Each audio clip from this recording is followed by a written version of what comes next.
Está bien, mira. Está bien. Yo te entiendo, me pasa igualito.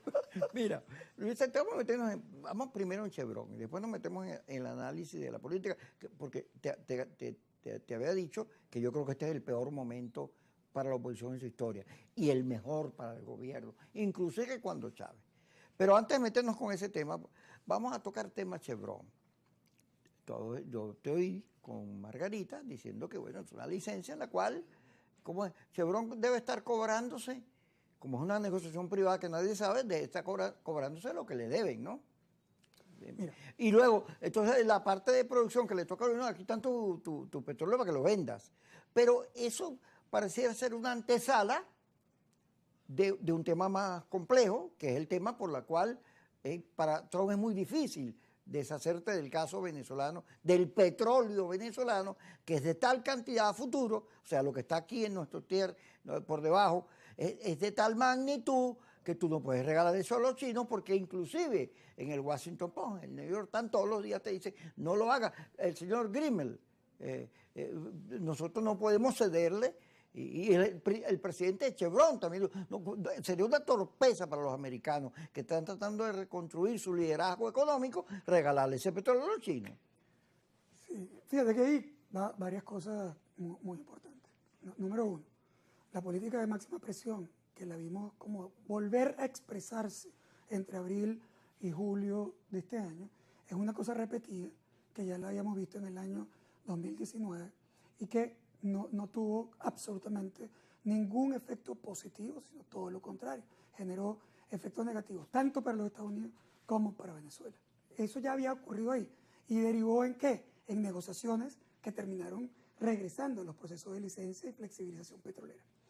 ¿Qué iba a ocurrir ahorita? Lo mismo. Decimos que tú no has cambiado nada. Esa historia sigue siendo la misma.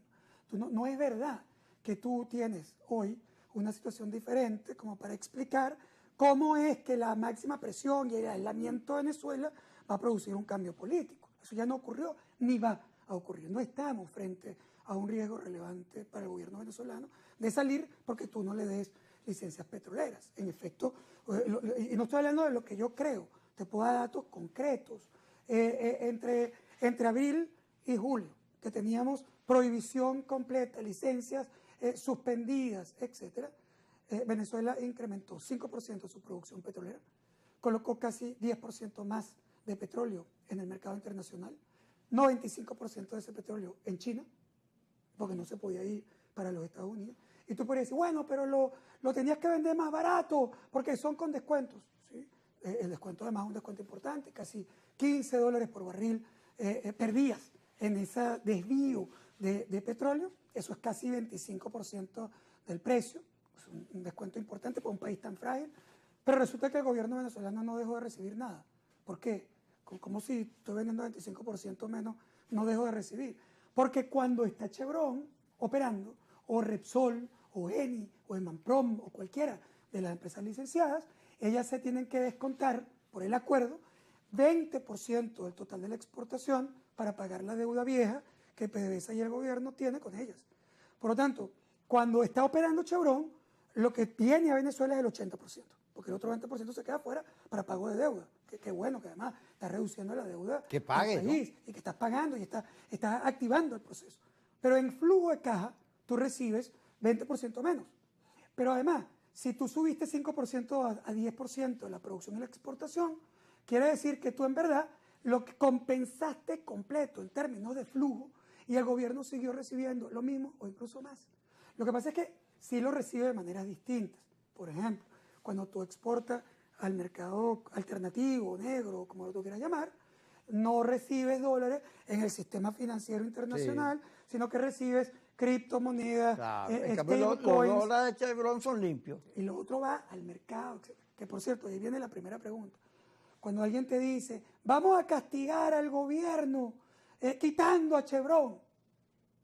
O sea, a ver, Chevron es privada, ¿verdad? Permisada por los Estados Unidos. Tiene que reportar todo. Todos los sistemas de anticorrupción completamente americanos.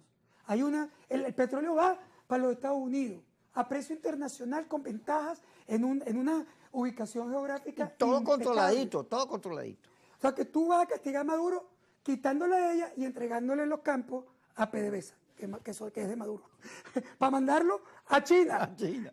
¡Wow! O sea, qué inteligencia con descuento. Sí. Es decir, para que China tenga una ventaja. Yo no estoy en contra de la producción y la exportación para China. Yo creo que China es un cliente espectacular del mercado internacional, donde Venezuela tiene también que participar.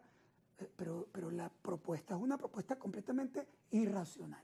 Pero es no solo irracional por eso. Y tú mencionaste varios de los elementos críticos.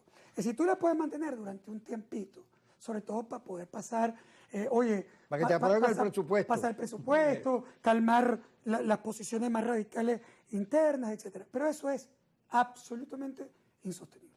¿Por qué es insostenible? No me refiero a Venezuela, porque Venezuela al final recibió el mismo ingreso, incrementó su producción, aprendió completo a desviar, recibe la plata en criptos que las convierte en dólares. Es decir, él tiene los mecanismos ya, luego de muchos años de curva de aprendizaje, para protegerse en ese proceso. Pero ¿qué pasa con Estados Unidos? Pero además, tu intención, que era debilitarlo, no funcionó. Para nada. Porque él otra vez te demuestra que él puede sobrevivir a ese tipo de amenazas. Incluso si perdiera recursos, como ocurrió en el año 2019, sí, pasó. Nosotros tuvimos una caída de casi 27%. Pero no había ni bruto. papel toalé había aquí. No, porque no sabías cómo operar, no sabías cómo exportar. Pero luego de estos años, parece, no van a poder porque quitamos a Chevron. Papito, en estos años donde Chevron tiene producción, todos los privados producen el 30% del petróleo venezolano. El otro 70% lo produce PDVSA. Y lo exporta PDVSA. Y tiene diluentes PDVSA. Y los cobra PDVSA. Entonces, ¿cómo es que él no puede hacerlo si lo hacía con el 70% de la producción? Claro que puede. Ahora, ¿qué pasa para Estados Unidos? Que es una visión completamente irracional. Primero, ¿cuáles son los elementos transaccionales importantes de Estados Unidos con Venezuela? Primero, Trump tiene que resolver el tema migratorio. Es un primer elemento. Algunas personas pueden decir, bueno, pero eso no es tan importante, él se lo puede calar, o no son tantos los venezolanos, o los puede sacar para El Salvador. A ver, tú puedes sacar para El Salvador un avión. Dos, cuando tú saques el quinto ya se llenó la cárcel de El Salvador. Sí. O sea, lo puedes sacar para algunos países, haciendo algunos acuerdos. Pero yo te voy a dar el dato que necesita Trump sacar de venezolanos de los Estados Unidos este año, o sea, en un año. Mira, el plan del gobierno americano es deportar 1 millón de personas, 1 millón de personas ilegales de los Estados Unidos. Ese es su plan, que además fue una oferta fundamental, que él siente además que es vital para los Estados Unidos.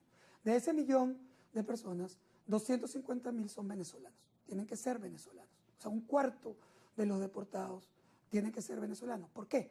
No ni siquiera porque Venezuela tiene mucho más ilegales, ¿sabes? Porque Colombia, Perú, Ecuador, México tiene mucho más que Venezuela. Es porque es mucho más fácil deportar los venezolanos. Te voy a explicar por qué. Porque los venezolanos, aparte de que hayan algunos ilegales, 650.000 venezolanos viven en Estados Unidos con TPS.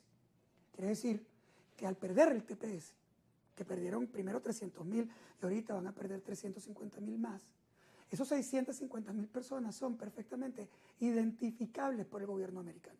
O sea, no tiene que ir con el ICE persiguiéndole en una bomba de gasolina. ¿Dónde están y quiénes son? Están registrados, sabe dónde estudia el hijo, porque tenían un permiso, que por cierto yo creo que es completamente inadecuado después de que tú le diste un estatus a las personas, de repente quitarle la alfombra y sacarlo, es horrible, pero a mí me parece horrible porque yo soy venezolano, pero yo también entiendo que cada país tiene derecho a establecer su política migratoria, mientras defienda los derechos humanos. Quédate ahí en tu análisis, porque ya viene el corte, pero vamos a terminar y nos metemos en el cuadro nacional.